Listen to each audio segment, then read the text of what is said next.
Ceux qui font Monaco sont au micro. Je suis Geneviève Berthy et bienvenue dans le podcast de Monaco Info.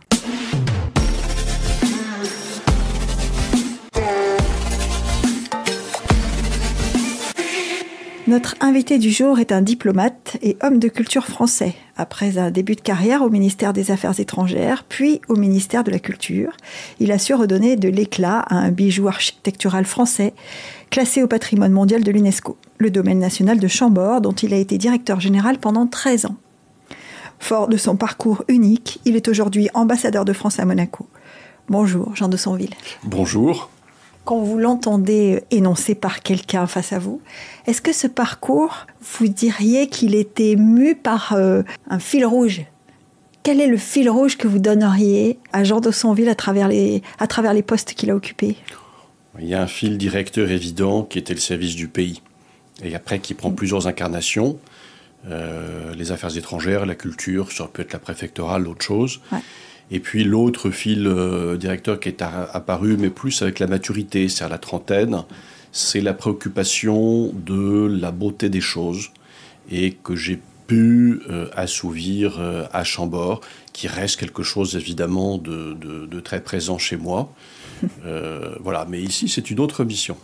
Quand on est ambassadeur et qu'on se retrouve à Chambord, est-ce qu'on n'a quand même pas l'impression qu'on a entre les mains, alors entre les mains c'est une façon de dire, hein, mais je disais tout à l'heure un joyau, un bijou architectural français, mais c'est aussi un joyau du patrimoine, du rayonnement français, parce que qui ne connaît pas Chambord ? Je pense que j'ai regardé une interview d'un basketteur gréco-américain hein, qui disait, quand on lui parle de la France, il dit Chambord. Oui, c'est vrai, c'est un visage de la France.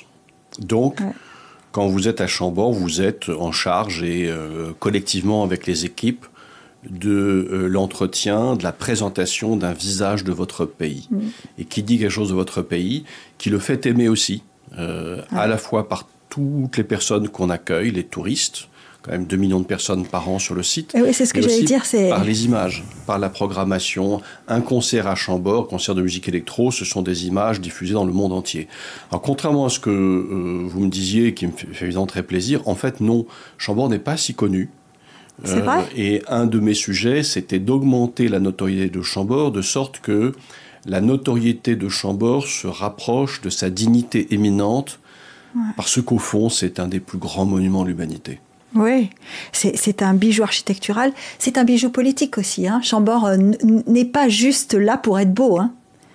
Chambord est un instrument politique dès le départ. Et ce qui est amusant, c'est que 5 siècles après, il l'est toujours. Ça fonctionne toujours comme ça. Il y a encore des dîners, il y a encore des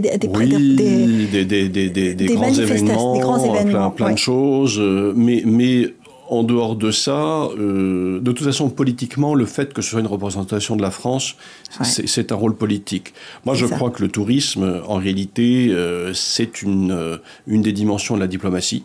Ce qu'on appelle l'influence, en fait, le soft power. Le soft power, ouais. Et c'est vrai à Monaco aussi. Quand vous avez des touristes qui viennent à Monaco, s'ils en repartent enchantés, il y a une émotion, il y a quelque chose. Ils vont emporter avec eux une parcelle de Monaco. Ça passera souvent d'ailleurs à Monaco par la présence du prince, son incarnation, celle de la famille princière, qui est un atout exceptionnel. Mais c'est comme ça que vous créez une relation qui peut durer toute une vie. Oui, c'est vrai. Vous aviez des gens à Chambord qui revenaient ? Oui. Alors, en 13 ans, j'imagine que vous en avez vu et revu. En fait, on avait peu de gens qui revenaient et l'un des objectifs, c'était de créer un public de revisite parce qu'en fait, dans les lieux, parcs d'attractions, pour prendre cet exemple qui est plus loin, mais les grands musées, vous avez souvent 20-25% des visiteurs qui reviennent tous les 4 ou 5 ans. Et pour ça, il faut que vous ayez des choses nouvelles pour que le public soit incité à revenir. Des événements, des restaurations, des variations de couleurs, de lumière, notamment par les jardins, les abords. C'est ça.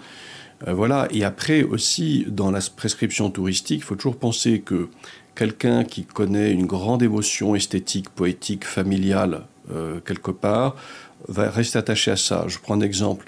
Un mariage japonais en France se fera des gens qui seront toujours attachés à la France et qui se diront, tiens, je vais acheter des produits français parce que c'est attaché pour moi quelque chose d'unique dans l'histoire de ma vie. Oui. Ouais. Et c'est un peu ça d'ailleurs, à vous écouter, on a l'impression que Chambord, et vous le dites, hein, c'est resté quelque chose de particulier dans votre parcours. Ouais, Chambord, pour moi, ça a été ma grande passion professionnelle parce que je l'ai fait volontairement et c'est une passion vraiment du cœur parce que vous y allez vraiment mu par votre émotion et par un désir de faire bouger les choses. C'est une dimension qui m'est apparue à la maturité, c'est-à-dire l'idée que je ne serais heureux que en me préoccupant d'esthétique, de la beauté des choses, que c'est pour moi un des sens de la vie et du monde. Et donc, c'est ce qui m'a fait aller au cabinet du ministre de la Culture, ensuite partir comme conseiller culturel à Berlin, auprès de l'ambassade, donc m'occuper à l'époque d'art contemporain, de théâtre, de musique, de cinéma, de choses comme ça. Et puis ensuite, aller à ce qui est sans doute mon langage, mon mode d'expression, qui est le patrimoine. Le patrimoine qui est tout sauf simplement un retour au passé, mais au contraire un lien entre le passé, le présent et l'avenir. Oui, parce que vous faites bien, d'ailleurs, vous évoquez les moments où vous bifurquez vers le monde culturel, alors que vous êtes un diplomate, hein, vous êtes au sein du ministère des Affaires étrangères, en tout cas, vous occupez des postes au sein de... Est-ce qu'il y a eu un moment, vous dites c'est venu avec la maturité, est-ce qu'il y a eu un moment dans votre réflexion où c'est apparu ? Ou est-ce que ça s'est fait par le biais d'opportunités ? Est-ce que c'est apparu, ce que vous vous êtes dit ? Là, vous dites, je ne peux être heureux que comme ça. On en est très flatté à Monaco d'ailleurs, hein, mais est-ce que c'est apparu à un moment donné, vous l'avez réalisé ? Oui, je l'ai réalisé au fur et à mesure de longues soirées de négociations à l'OTAN. Parce que j'ai passé 4 ans à Bruxelles comme négociateur sur des choses qui étaient passionnantes et que je faisais bien. À l'époque, c'était l'ancien siège de l'OTAN.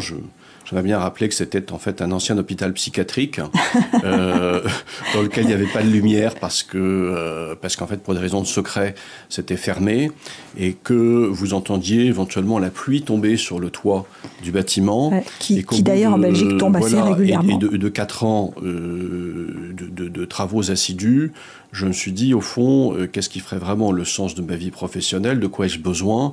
Et j'ai besoin de beauté, j'ai besoin de nature aussi. Et c'est pour ça aussi d'ailleurs que je suis très heureux à Monaco.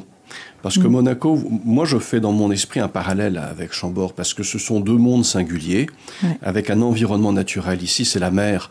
À Chambord, la mer, c'est la forêt. Moi, je comparais souvent Chambord et le Mont-Saint-Michel, en disant, Chambord, on est dans une mer de forêt, le Mont-Saint-Michel, c'est une mer. C'est mieux de la mer. Voilà. Et Monaco, c'est un monde singulier, c'est un pays qui a son identité, qui est faite à travers les siècles. Alors, 7 siècles de 7 siècles de dynastie et quelques siècles encore d'histoire en plus. Mais plusieurs siècles de souveraineté. Finalement, c'est la même durée que Chambord, en fait. C'est vrai. Et c'est d'abord... c'est passionnant parce que vous devez lire ce que pouvait penser l'homme de la Renaissance et vous dire qu'est-ce que je fais de ce que j'ai reçu dans le XXIe siècle. Et pour moi, le sujet est le même. Et puis, quelle image vous allez donner de ce que vous avez en responsabilité ? Comment est-ce que vous allez recevoir les gens ? Donc, c'est la question du tourisme, de la mobilité, l'accueil des salariés ici. Ce sont les mêmes sujets, en fait. C'est vrai. Parce qu'on en parlait juste avant de démarrer cet entretien, et on est tombé d'accord sur un premier constat. Enfin, c'est la question que je vous poserai facilement. C'est Monaco n'est pas un poste diplomatique comme un autre. Non, parce que d'abord parce que c'est un étranger si proche, si familier. En fait, c'est la famille en fait. On dit souvent que Monaco c'est pas la France en petit. Vous êtes d'accord ? Non. Je dis c'est la famille. C'est dans une famille, les plusieurs personnes sont chacune différentes, mais il y a une familiarité. On les reconnaît, on reconnaît des traits communs. Par exemple, la langue peut être un trait commun, des traits de civilisation. D'éducation, par exemple, certainement. D'éducation, de centres d'intérêt, des réminiscences culturelles communes. Par exemple, ici, qui tiennent aussi au caractère catholique de l'État monégasque, de la société, mais aussi au fait que quand on parle de la Méditerranée, c'est une mer en partage. La montagne qui nous surplombe, en fait, elle appartient peut-être à la France, mais elle est vue par par les Monégasques. Donc c'est leur montagne aussi, en fait.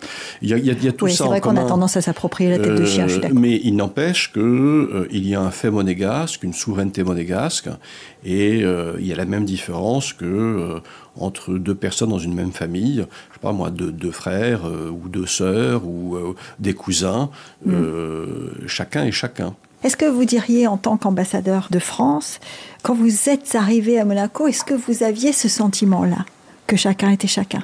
Est-ce qu'on se fait, à l'extérieur de Monaco, l'image de ce que c'est réellement? Non. Mais je le dirais comme de toute personne que vous découvrez. Oui. Et plus vous lui consacrez du temps, plus vous vous attachez, plus vous l'aimez. Ça s'appelle la construction. Et Monaco découvre beaucoup d'autres visages qu'on ne soupçonne pas quand on a l'image de l'extérieur. Quelle image est-ce qu'on a de l'extérieur? Il y en a une première qui vient de la famille princière, qui, en tout cas pour les Français, est presque plus connue que le pays lui-même.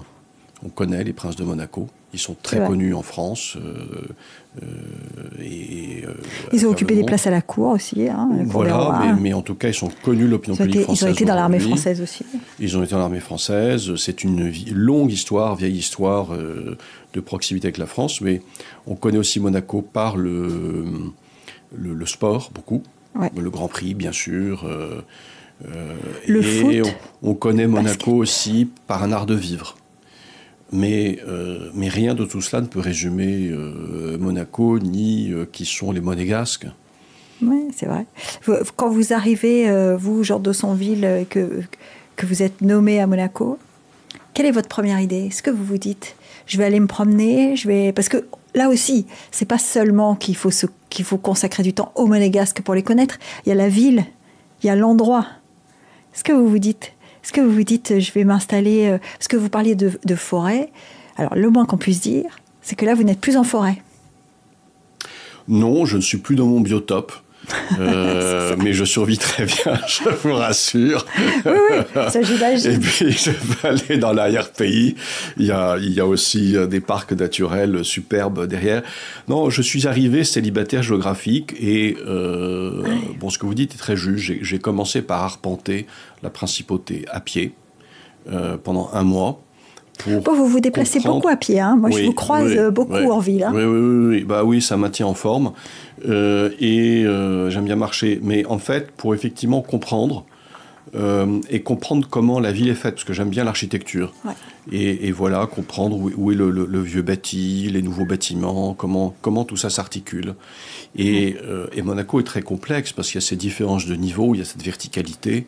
Au début, on se perd. Oui, c'est vrai. C'est pas la peine de suivre sur le téléphone. Voilà, régulièrement, vos premiers invités se perdent. Ils vous disent, mais ça fait une demi-heure, je tourne autour de ta rue. Où est-ce que c'est? Je dis, suis mes indications de suivre ton téléphone. Et voilà, donc ça, il faut que les gens aussi s'habituent. Il faut qu'on s'habitue soi-même. Donc on arpente. Pour comprendre, d'ailleurs, c'est très drôle parce que au début, je me suis retrouvé parfois beau soleil. Je me dis, tiens, c'est drôle, ça ressemble plus à Monaco. Il y a des petits traits différents, mais je savais pas où situer toujours la frontière. Et puis il y a la mer, cette relation avec la mer aussi. Donc où sont les plages aussi? Il y a la relation avec le pouvoir, le rocher, qui surplombe en fait. Donc qu'on va découvrir. Est-ce que en vous promenant comme ça, et en tant qu'homme d'État, puisque vous servez l'État depuis le début de votre carrière, est-ce que vous ressentez assez rapidement le lien de l'administration française et de l'administration monégasque sur les sujets? Je sais pas, vous êtes au bord de la mer, est-ce que vous comprenez très rapidement que la direction des affaires maritimes, la préfecture de la mer française, enfin, est-ce que vous sentez ces liens-là tout de suite ou pas? Est-ce que vous les imaginez? On les remarque en quelques semaines. Ouais. Après, avec les dossiers qui sont sur votre bureau. Non, mais d'abord ici, on est reçu avec beaucoup de cordialité. Ouais. Et donc très vite, on rencontre les uns les autres avec beaucoup de plaisir. Et la relation est ouverte. Mais en fait, après, en travaillant et faisant les visites, au cours des mois, on se rend compte de la profondeur de la relation. Ouais. Dans tous les domaines, l'enseignement par exemple, ouais. Voilà, il doit y avoir 70% d'enseignants français. Bon, la justice, de l'extérieur, 2 tiers de magistrats. Les carabiniers, les policiers, c'est à peu près 95-98% de ressortissants français. Voilà, le personnel soignant aussi à l'hôpital. Pour tous ces gens-là, enfin en tout cas ceux qui résident à Monaco et qui y travaillent, qu'est-ce qu'est l'ambassadeur de France? Est-ce que c'est un contact? Est-ce que c'est quelqu'un qui va les aider dans certaines dispositions? Qu'est-ce que l'ambassadeur français à Monaco a comme rapport avec tous ces gens, tous ces Français qui vivent Monaco? Parce qu'il y a les Français résidents, c'est à ce jour encore le plus grand nombre de résidents étrangers sont français. Et puis il y a ceux qui y travaillent. Il y a quand même beaucoup de Français qui vivent Monaco. Il y a en effet plusieurs types de relations avec Monaco. Pour tous ceux qui servent la principauté, leur lien de loyauté, il est d'abord avec la principauté. Ouais.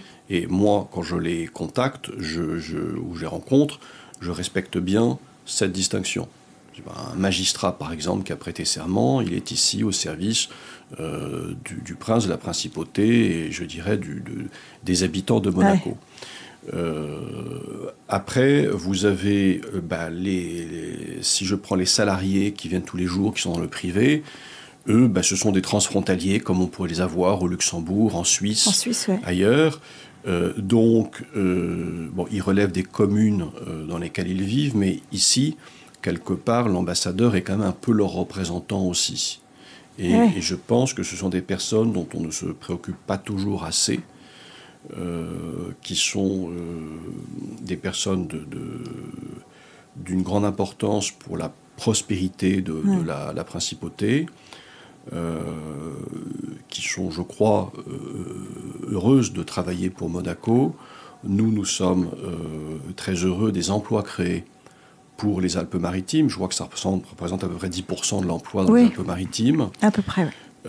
Mais ce sont aussi des personnes dont il faut se soucier, notamment sur la question des transports. Oui, alors récemment, il y a eu ce sujet qui n'est pas nouveau, mais qui a pris le devant de la scène parce que la suspension des trains de nuit du jeudi au dimanche pour une partie de l'année, enfin c'est quand même 8 mois, je crois, ou 7 ou 8 mois, tout de suite ça a fait ressurgir cette question de la mobilité des transfrontaliers dans cette région, qui est plus une question française qu'une question monégasque finalement.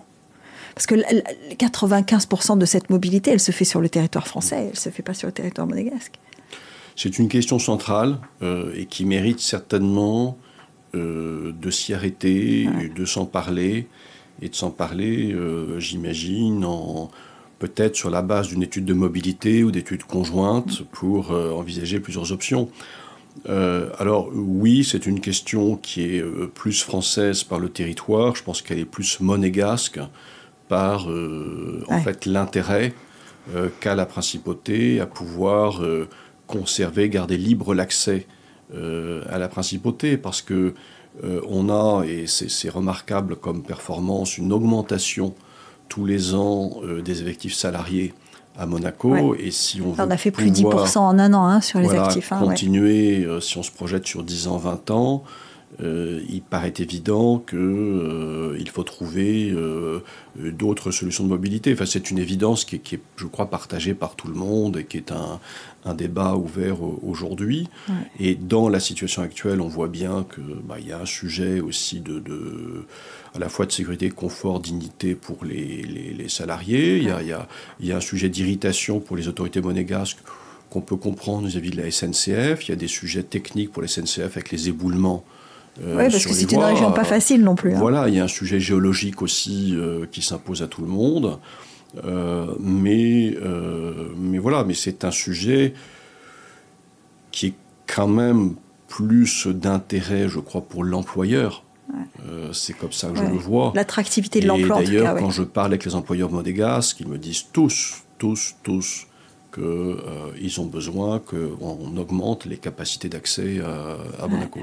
Est-ce que c'est ce sujet-là, la mobilité, qui vous semble être le sujet majeur que vous avez sur votre table depuis que vous êtes arrivé, ou il y en a eu d'autres ? C'est pour moi l'un des trois sujets. Il y a ce sujet de la mobilité parce que je pense que c'est ce qui conditionne une sorte de prospérité commune. Ouais. Il y a le sujet de la lutte contre le blanchiment, qui d'ailleurs aussi, en fait, est la condition d'une prospérité saine. Et même si c'est quelque chose d'astreignant, en réalité, une fois les critères remplis, la base de la prospérité économique de Monaco sera assurée, pour la suite. Nous, de notre côté, il faut aussi comprendre que nous avons de gros sujets de blanchiment en France, notamment par les trafics de drogue, que nous sommes dans une période de guerre, puisqu'il y a la guerre entre la Russie et l'Ukraine, avec une attention particulière à tous les circuits financiers, tout ce qui peut d'une manière ou d'une autre contourner des circuits, et que donc on est dans une période de tension, c'est-à-dire que nous ne sommes plus aujourd'hui dans la période qu'avait connue déjà Monaco lors d'une première inscription sur liste grise. Ouais. Ceux qui font la comparaison entre les deux périodes, à mon avis, sont un peu en décalage d'époque. Il ne faut pas appliquer les critères du passé à la situation d'aujourd'hui. Le pays a changé déjà. Monaco, en tant que pays, a changé. Il a connu un développement économique extraordinaire. Il y a plus de résidents, il y a plus de complexité. Donc, quelque part, c'est un peu la rançon du succès. Il est possible qu'il y ait de la jalousie aussi vis-à-vis de Monaco. C'est quelque chose qui s'entend, mais qui suppose aussi de faire 2 fois plus attention, puisque si d'autres sont jaloux, à ce moment-là, il faut être exemplaire. Donc ça, c'est un deuxième sujet. Et puis, le troisième, qui est le plus positif et le plus facile, partagé, ce sont les océans. Ouais. Avec le rôle remarquable que joue le prince, qui est vraiment l'une des grandes figures de la lutte pour la protection des océans aujourd'hui, et qui, je dirais, à lui tout seul, forme la diplomatie monégasque, parce qu'elle est très audible sur ce sujet. Je prends un exemple, c'est Monaco était le premier État européen et méditerranéen à signer et ratifier le traité de la haute mer. Oui, de la haute mer. Nous allons le faire, mais nous ne l'avons pas encore fait. Et l'objectif, c'est évidemment pour la conférence des Nations Unies sur les océans qui sera accueillie à Nice, avec un événement associé à Monaco. Tout cela dans la décennie des océans. Et on voit bien à quel point le sujet aujourd'hui est central et combien une voix élevée avec une autorité morale comme celle du prince et le statut qui n'est peut-être pas formellement neutre de Monaco, mais qui l'est en réalité, est un statut qui peut aider pour faire passer des messages. C'est vrai. C'est un grand sujet, les océans. Et vous parliez de la conférence des Nations Unies sur les océans, donc, qui a lieu en juin 2025 à Nice. Est-ce que vous dites que la France n'a pas encore signé ni ratifié le traité sur la mer. Est-ce que vous diriez que la mer, pour la France, c'est un peu... alors, pas son parent pauvre, mais c'est pas son enfant préféré, quoi. Après ça, c'est un grand débat d'histoire maritime que vous posez, puisque en géographie, en fait, la France est baignée sur plusieurs façades.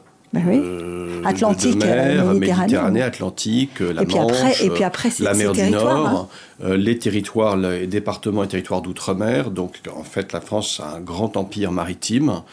Elle a une grande connaissance océanographique. Elle a une vraie tradition maritime et civile et militaire, contrairement parfois à ce qu'on pense. Mais elle est aussi un pays de l'intérieur des terres. D'ailleurs, regardez, quand j'étais à Chambord, j'étais environné de terre. Et mon sujet de biodiversité, c'était la biodiversité forestière et agricole, quoi. Tout autre sujet c'est un peu la rançon de la diversité française aussi. Hein. Oui, avec souvent des changements géologiques et de culture toutes les 30 kilomètres en France. Parce qu'en fait, on est à la pointe du continent européen. Enfin, l'Europe, de manière générale, est très diverse en géologie, géographie. Et donc, non, c'est un grand sujet pour la France et on a bien compris à quel point il conditionnait l'avenir de l'humanité. Mais je voudrais encore une fois rendre hommage à l'action du prince souverain et de Monaco sur ce sujet. Alors justement, vous dites ça, est-ce que ça positionne aussi le travail de l'ambassadeur de France à Monaco. C'est-à-dire que le fait que Monaco soit un pays par son souverain, par son chef de l'État, à ce point engagé sur la défense des océans, est-ce que ça conditionne aussi le travail que vous faites? C'est-à-dire que dans les dossiers, vous avez énoncé les 3, est-ce que celui sur les océans prend une place plus importante que les autres? À l'évidence, oui. Monaco a une diplomatie très habile. Qui consiste à dire nous ne pouvons pas être experts sur tous les sujets, donc nous nous concentrons sur certains. Et sur certains sujets, Monaco a vraiment une voix qui compte. D'ailleurs, moi, ce qui me captive ici, c'est de voir en fait la disproportion entre la résonance de Monaco dans le monde et le nombre d'habitants. Alors, le nombre de résidents, 40 000, mais le nombre de ressortissants, c'est-à-dire 10 000. Ouais. Et il ne me vient pas à l'esprit d'autres pays dans le monde qui aient la même caisse de résonance. Et ça, c'est un sujet, c'est une réussite historique, c'est extraordinaire. Et voilà, et nous, on y est très attachés aussi. On respecte ça beaucoup. Il y a beaucoup de respect de la part de la France pour la souveraineté monégasque. Et je le redis parce que c'est un sujet, parfois, les gens en doutent. J'ai entendu certains commentaires aussi sur la nomination de Français dans l'équipe du gouvernement. Ouais. Mais d'abord, en fait, c'est la pure application des traités. Oui. En fait, le prince a appliqué les traités. Ça consiste aussi à mettre à la disposition de Monaco des gens qui sont très intègres, très professionnels, très dévoués. Des compétences en tout cas. Des compétences, mais plus que des compétences, aussi une éthique et un dévouement. Parce qu'après tout, on peut être compétent et pas loyal. Et ce sont des gens très loyaux. Et qui en même temps ne sont pas là pour y vivre tout le reste de leur vie, et donc qui partiront, qui pourront être le cas échéant remplacés par des monégasques quand il se trouvera certains pour être disponibles pour ces postes-là. Voilà. Mais je peux vous dire qu'il y a un respect de la part de la France pour la souveraineté monégasque. Qui moi-même d'ailleurs m'a réconforté en arrivant. Je prends souvent comme exemple la négociation sur l'accord d'association avec l'Union européenne. Ouais. Avant de prendre mes fonctions, je vais au Quai d'Orsay et je leur dis qu'est-ce qu'on doit dire et penser de ce sujet, quelle est notre position. Et la position dit on n'a pas de position vraiment. Non mais quel est notre intérêt? On ne sait pas trop, on n'est pas sûr trop, mais notre position c'est que quelle que soit la décision de Monaco, nous serons à côté d'eux. J'ai mis ça, c'est une très belle déclaration d'amour. Ça s'appelle l'amour inconditionnel. Oui. Ça existe dans une passion romantique. Je ne pensais pas que mon poste serait aussi romantique.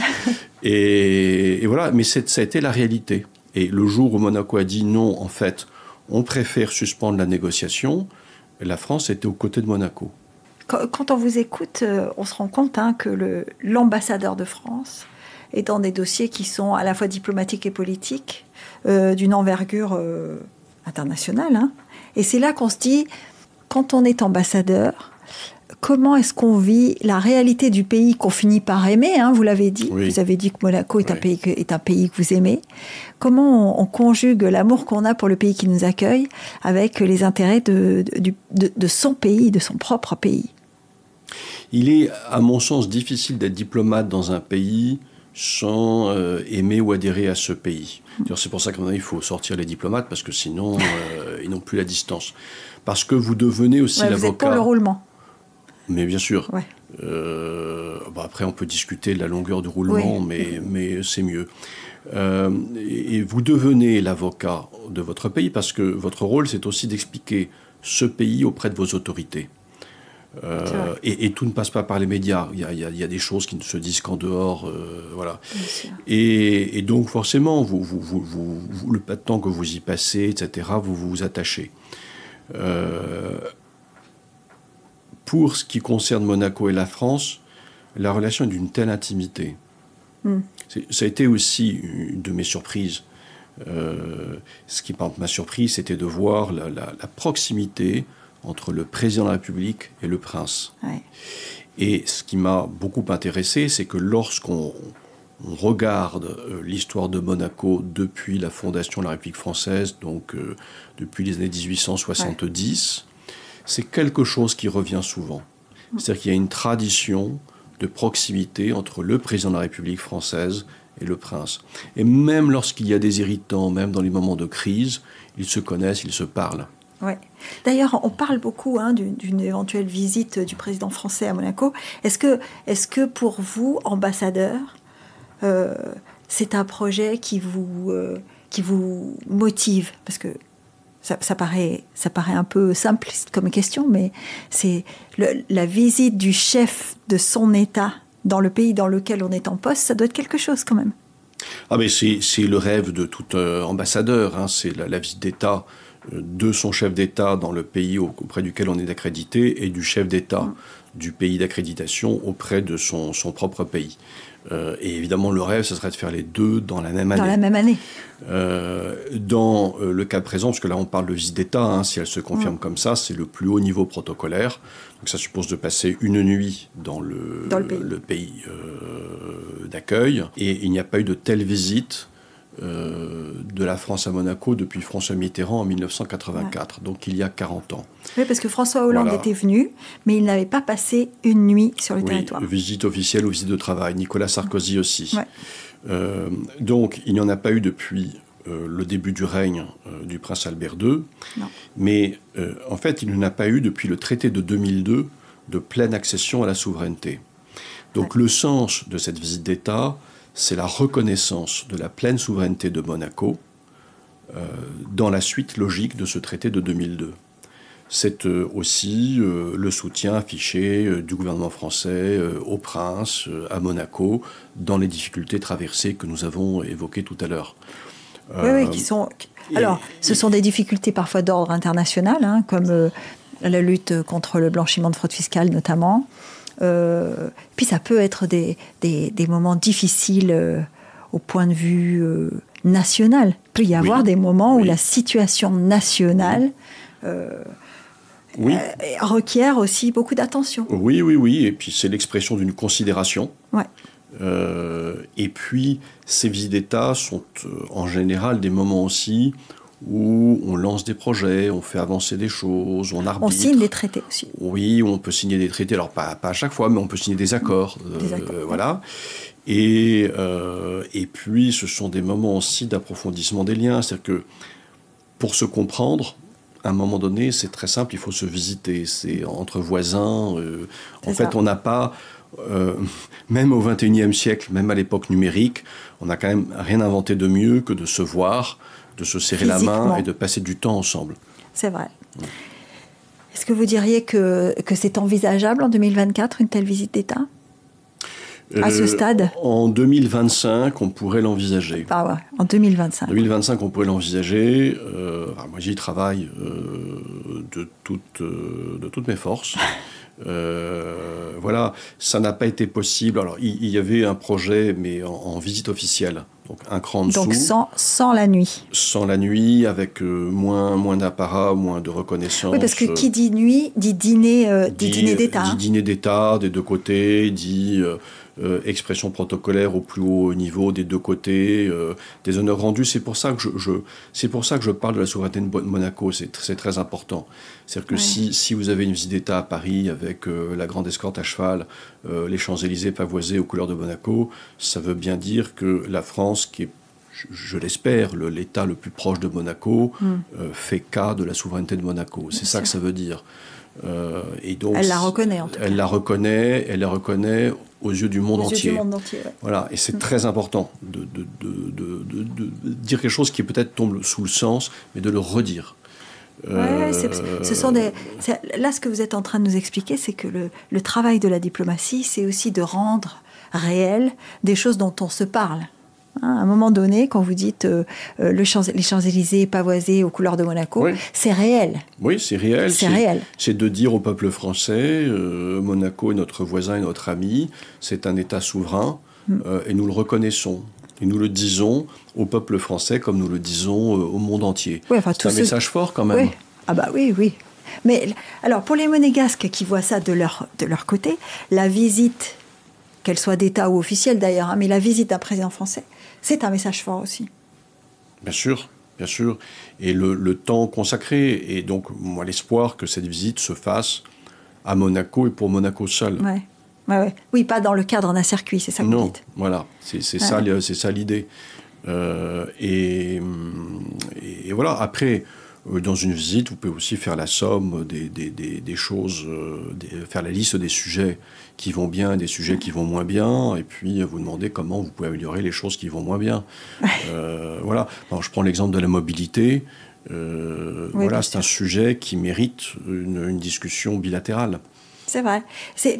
Alors, peut-être pour ceux qui nous écoutent, c'est le moment de leur faire une petite leçon, en tout cas une petite explication de texte de la différence, parce que tout le monde ne l'appréhende pas bien, entre l'ambassadeur et le consul. Hein. L'ambassadeur représente l'État. Ouais. Donc, côté français, il représente le président public et tout le gouvernement. Et donc, il représente un État souverain. Le consul s'occupe des intérêts des ressortissants. C'est ça. Donc il porte assistance consulaire, il s'occupe des documents, des papiers. Donc là, il s'occupe des Français à l'étranger. Et éventuellement aussi à Monaco, des titres de séjour à Monaco. C'est ça, parce qu'à Monaco, il y a une petite... fait partie de l'ambassade, c'est un adjoint de l'ambassadeur. Donc, c'est pas une entité indépendante. Hein. Le consul est un subordonné de l'ambassadeur. Et vous pouvez avoir le chef de mission, c'est l'ambassadeur. Le chef de mission, c'est l'ambassadeur. Et vous pouvez avoir dans des grands pays très vastes comme l'Inde, le Brésil, les États-Unis. Vous avez une ambassade, vous avez des consulats. Et les consulats sont aussi des relais d'influence diplomatique ou économique ou culturelle. C'est-à-dire qu'ils sont des collaborateurs diplomatiques. Les consuls généraux sont des diplomates, cadre A. Après, dans d'autres pays, le responsable d'un service consulaire peut être parfois plus un agent d'encadrement intermédiaire qui fait plus de la technique consulaire. Très bien. Et donc, alors, on en parlait aussi juste avant de démarrer, quand la France, puisque ça a été le cas il y a quelques mois, organise des élections, oui. C'est le consulat qui prend ça en charge ou c'est l'ambassade ? C'est l'ambassade, c'est-à-dire que c'est l'ambassade qui s'en occupe. S'il y a un problème, c'est quand même l'ambassadeur qui en est responsable à la fin. Ici, par exemple, ça a été aussi bien le premier conseiller numéro 2, donc Yann Badford, que la consul Virginie Napoleone, que le reste, et l'équipe consulaire, que le reste vous voyez, ça c'est aussi l'assistant de l'ambassadeur est mobilisé, même le chauffeur est mobilisé aussi. En fait, on est une petite équipe, tout le monde est mobilisé. C'est un moment fort de la vie de l'ambassade. L'ambassadeur, dans un pays, est responsable de l'organisation des élections sur l'ensemble du pays. Donc évidemment, quand vous êtes au Mexique ou en Inde, c'est un peu plus compliqué qu'à Monaco, où il y a un seul bureau de vote. Oui, il peut y en avoir plusieurs, évidemment. Hein, voilà. Ça, c'est sûr. Mais c'est un moment fort dans la carrière d'un ambassadeur d'organiser des élections pour... Alors notamment, là, on parlait de l'Assemblée, mais les élections présidentielles, j'imagine que c'est la même chose. Ce sont des moments importants parce que vous devez à vos compatriotes un service. Qui, dans le cas qui nous a préoccupés récemment, était quand même sur un délai assez contraint. Oui, puisque donc récemment, on a eu à organiser successivement les 2 tours des européennes, puis les 2 tours des législatives. C'est ça. Et donc, en effet, on a eu quasiment 4 dimanches électoraux. Oui, enfin, on a eu 4 dimanches électoraux sur, je ne sais plus quoi, 2 mois. 2 mois, oui. Donc, avec une vraie tension. Mais une organisation qui... c'est vraiment bien passé, puisque notre sujet, c'est d'abord de s'assurer de la régularité des opérations électorales.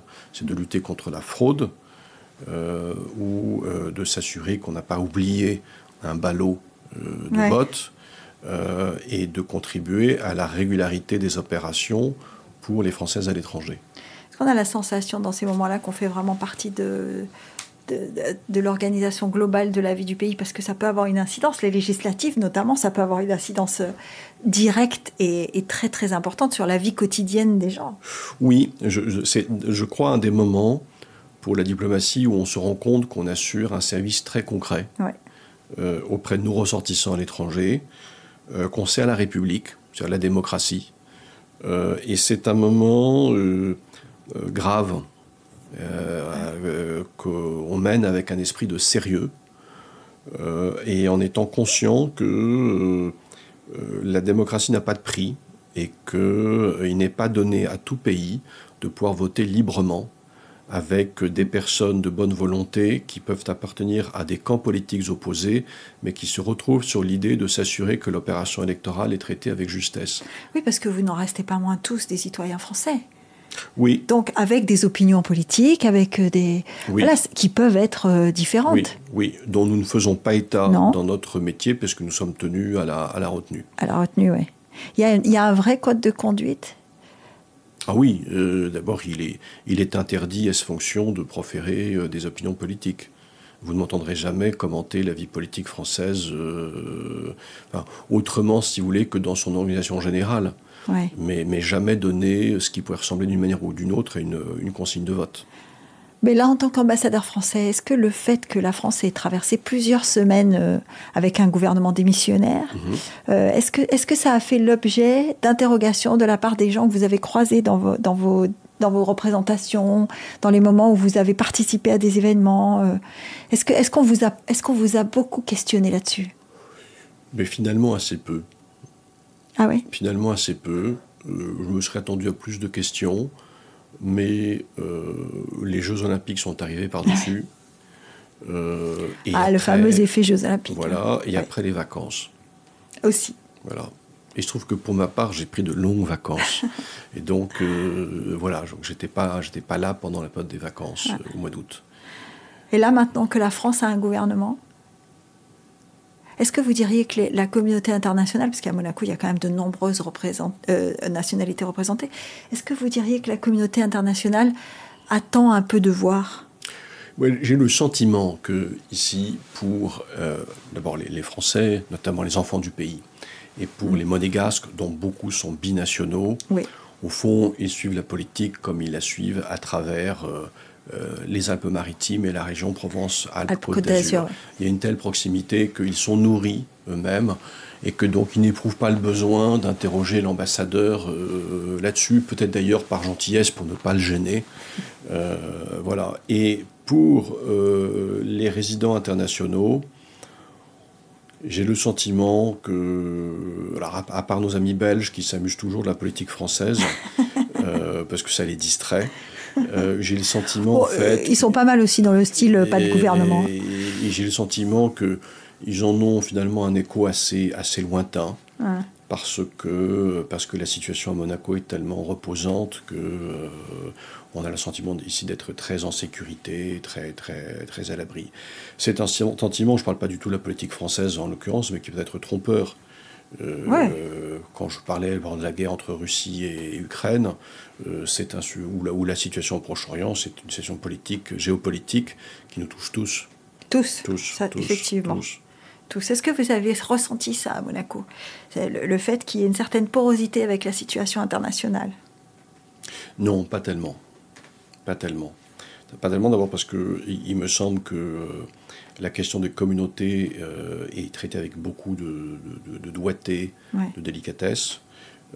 Et au contraire, j'ai plutôt le sentiment que la sécurité dont nous bénéficions au plan civil ici, la qualité de vie, le caractère enchanteur de la Méditerranée, fait que nous sommes peut-être un peu indifférents à la violence du monde. Et que nous ne voyons pas toujours les liens de cause à effet entre certaines tensions, certaines décisions. Je reprends l'exemple de la lutte anti-blanchiment. Tout à l'heure, je disais que la vigilance sur les circuits financiers avait à voir aussi avec la guerre en Ukraine. Voilà, c'est un exemple. Bon, les systèmes, le narcotrafic aujourd'hui, c'est devenu un phénomène mondial. Voilà, donc il n'y a pas de trafic de drogue à Monaco, mais on ne peut pas penser non plus qu'on est tous totalement imperméables à ce qui se passe dans le monde. Justement, est-ce que avant de venir en poste à Monaco, est-ce que vous aviez un lien particulier avec Monaco ? Est-ce que vous nous connaissiez déjà ? Je connaissais évidemment l'existence de Monaco, des Grimaldi, la famille de Monaco, du Grand Prix, du musée océanographique, du commandant Cousteau et du rôle particulier de Monaco dans les océans. Et en fait, c'est à peu près tout. Je n'étais jamais venu. Et je me suis demandé pourquoi on m'avait nommé, parce que j'ai été nommé sur proposition, c'était à l'époque Catherine Colonna, des Affaires étrangères, donc qui me connaissait bien. Et c'est un public qui a pris la décision de lui-même, donc qui me connaît aussi. Et je pense en fait que le lien, peut-être dans l'esprit du président, c'est que Chambord est placé par la loi sous la haute protection du président de la République. Donc il y avait un lien entre Chambord, vous êtes nommé en Conseil des ministres, comme un préfet ou un ambassadeur. Et donc il y a une relation avec l'Élysée, qui ne passe pas d'ailleurs par la cellule diplomatique, mais par la direction du cabinet. Et que dans l'esprit du président, il y avait quelque chose d'un peu cousin, un peu comparable. Et que c'est peut-être ça qu'il a décidé manifestement très facilement. Est-ce que pour vous, devenir ambassadeur, ou en tout cas occuper pas le poste de Monaco en particulier, mais être à la tête d'une mission diplomatique, est-ce que pour vous c'était un objectif de carrière ? Oui, ou de vie, c'est-à-dire que c'est un grand honneur de représenter son pays. C'est toujours un grand honneur, et c'est une grande chance. Qu'on soit l'ambassadeur de Monaco à Paris ou à Rome ou Londres ou l'ambassadeur de France. Et c'est une grande confiance qui m'est accordée. C'est quelque chose que je voulais faire plus jeune. Je m'en suis éloigné, mais... Jamais vraiment ? Non, jamais vraiment. Je suis resté au moins ce que je pourrais appeler un compagnon de route. Oui, des affaires étrangères en général. Oui. Parce que vous le disiez, Chambord, c'est aussi... Même à Chambord, j'ai une action diplomatique. D'ailleurs, à la demande du Quai d'Orsay, on a fait des jumelages entre Chambord et le City Palace d'Udaipur. Vous savez, là où on a tourné Octopus Pussy, les palais d'été de Pékin, des châteaux en Allemagne. De toute façon, il y a une diplomatie qui passe aussi par la culture, par les objets d'art, les expositions. Je l'ai fait aussi dans la chasse, en organisant des chasses avec des parlementaires étrangers, des ambassadeurs, etc. Donc j'ai toujours fait attention à tout ça. Est-ce que vous aimez voyager ? J'ai beaucoup aimé voyager. Maintenant que j'ai des enfants petits, je n'aime plus voyager. Vous avez des enfants petits, des enfants petits, non pas des petits-enfants, mais des enfants petits, de 3 ans, bientôt 3 ans, 4 ans et 2 fois 6 ans, ce sont des jumeaux. Donc le voyage est moins facile. Il peut se faire en Europe, en voiture et tout, mais je ne suis plus dans la tranche d'âge où je veux faire un grand voyage au bout du monde. Mais ce goût, je l'ai satisfait beaucoup à travers mes postes successifs. Donc, quand j'étais auprès du musée de la culture, en 3 ans, on a dû aller dans 40 pays différents. Parce que la culture française voyage beaucoup. Beaucoup. Il est très reçu. Et c'est un poste qui est très à part, ministre de la Culture français. Ouais. Mais ça nous a amené aussi bien à aller à l'inauguration d'un cinéma, l'Ariana à Kaboul, où vous allez en Transal, en passant dessus des montagnes, qu'au Mexique, en Chine plusieurs fois, vraiment partout. Est-ce que vous direz que la France, est-ce que selon vous, la France occupe une place importante sur la carte du monde ?